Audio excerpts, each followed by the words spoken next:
Good morning students. बेटा आज हम पढ़ेंगे चैप्टर 16 ज्योग्राफी में एयर एंड वाटर, हवा और पानी। लास्ट वीडियो में मैंने आपको इंट्रोडक्शन पढ़ा दी थी, तो आज हम पढ़ेंगे एयर के बारे में, हवा के बारे में। ठीक है। The layer that surrounds the earth is very thin. जो हमारे धरती के आसपास जो परत है वो बहुत पतली है। हमारे धरती के आसपास जो परत है वो बहुत ही पतली है। Measuring from the sea level, the Earth's atmosphere reaches 10,000 kilometre in height। यहाँ क्या कहते हैं, यदि हम जब हमारी यानी कि एटमॉस्फेयर की एटमॉस्फेयर कितनी ऊंचाई पर है, धरती से कितनी ऊंचाई पर वातावरण का अस्तित्व है, यदि इसका मेजरिंग करते हैं तो जब हम समुद्र के किनारे से, समुद्र की लेवल से जब हम इसकी ऊंचाई मापेंगे तो लगभग 10,000 किलोमीटर की हाइट पर एटमॉस्फेयर हमें पाया जाता है। यानी कि 10,000 किलोमीटर की हाइट पर वातावरण का निर्माण होता है, वातावरण होता है। The gravitational pull of the earth keeps the atmosphere intact मानी बरकरार रखना। जो हमारा ग्रेविटेशनल फोर्स है, जो गुरुत्वाकर्षण बल है, ये हमारे एटमॉस्फेयर को धरती के आसपास बरकरार रखता है, यानी खींच के रखता है। It's total weight is estimated at 500 million ton. इसका लगभग, हम इसका वेट अगर अनुमान लगाएं तो लगभग 500 मिलियन टन्स है। ठीक है। The air is dense at the lower level and it becomes light and thin as we move up। यहाँ क्या कहते हैं, जब हमारे हवा लोअर लेवल पर, जो लोअर लेवल होता है, नीचा जो स्तर होता है, उसके ऊपर घनी होती है हवा का जो दबाव होता है वो नीचे निम्न स्तरों पर क्या होता है, भारी होता है, घना होता है। And it becomes light and thin. और जैसे जैसे हम ऊपर की तरफ मूवमेंट करते हैं, ऊपर हाई लेवल पर चलते हैं, तो ये जो हवा का जो घनत्व है, जो गहराई है, ठीक है, ये धीरे धीरे पतली होती जाती है। This is the reason that warm air travels upwards and cold air takes its place near the surface of the earth. यहाँ क्या कह रहे हैं कि ये यही कारण है कि जो वार्म एयर होती है, जो गर्म हवा होती है, ये लगभग ऊपर की तरफ होती है, और जो ठंडी हवाएं, कोल्ड एयर्स होती हैं, वो धरती के आसपास अपना लेयर बना लेती है।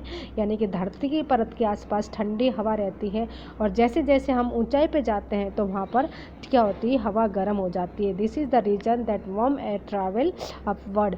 यानी कि यही कारण है कि वहाँ पर गर्म हवा मिलती है। इसके बाद हम पढ़ेंगे कॉम्पोजिशन ऑफ एयर। अब यहाँ पर है हवा की बनावट। हवा की बनावट किस तरह से होते हैं। Air is composed of many gases. जो हवा होती है वो कई गैसों से बनी होती है। These gases are colourless, odourless and tasteless. ये जो हवा गैसेज होती हैं, इनका कोई कलर नहीं होता है, इनके अंदर कोई बदबू नहीं आती है, बिना गंध की होती है, और ये इनमें कोई स्वाद भी नहीं होता है। Humans and animals breathe oxygen present in the atmosphere. जो मनुष्य होते हैं, जो मानव होते हैं और जो पशु होते हैं, जब वो सांस लेते हैं तो ऑक्सीजन एटमॉस्फेयर में से, वातावरण में से ऑक्सीजन सांस में लेते हैं। Plants breathe carbon dioxide and need nitrogen for their survival. यहाँ क्या कह रहे हैं कि जो पौधे होते हैं वो जब अपने सांस में कार्बन डाइऑक्साइड गैस का इस्तेमाल करते हैं, और यदि उनको जीवित रहना है तो नाइट्रोजन का भी यूज करते हैं। यानी कि नाइट्रोजन हमारे सर्वाइव, जीवित रहने के लिए, यानी कि हमारा विकास करने के लिए बहुत ज़्यादा ज़रूरी गैस होती है। The two main gases components are air are nitrogen and oxygen। यहाँ क्या कह रहे हैं, जो वातावरण में मुख्य दो प्रकार की गैसेज होती हैं, जिसमें है नाइट्रोजन जो 78% है और ऑक्सीजन जो 21% है। Other gases like carbon dioxide, helium, ozone, argon, hydrogen etcetera. बाकी दूसरी गैसेज भी हैं, जैसे कि कार्बन डाइऑक्साइड है, हीलियम है, ओजोन है, आर्गन है, हाइड्रोजन है, ये सारे एक्सेट्रा। इसके अलावा भी थोड़ी मात्रा में और गैसेज भी होती है। Are present in very minimal quantity. ये वातावरण के अंदर बहुत ही कम मात्रा में पाई जाती है, जैसे कि ओनली 1%। ये सारी को गैसेज है, कार्बन डाइऑक्साइड, हीलियम, ओजोन, ये बहुत खतरनाक गैसेज होती है। ये वातावरण में सिर्फ 1% ही पाई जाती है।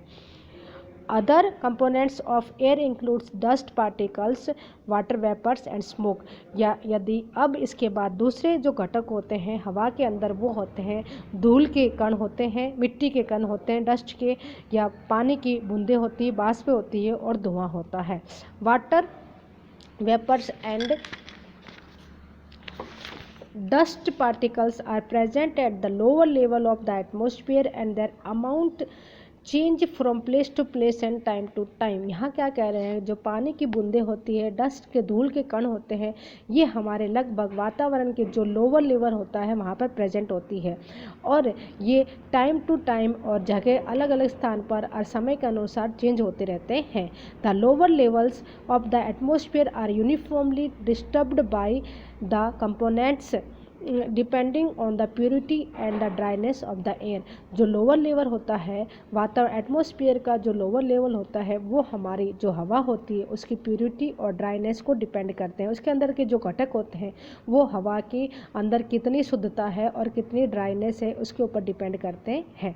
This lower level is almost 8 kilometre in height from the sea level. जो ये लोअर लेवल है ये क्या होता है, लेयर है, ये क्या कहते हैं, लगभग हमारे सी लेवल से समुद्र के किनारे से समुद्र से लगभग 8 किलोमीटर हाइट के ऊपर पाया जाता है। इसके बाद पाई चार्ट है, ये हम नेक्स्ट वीडियो में पढ़ेंगे बेटा। Thank you.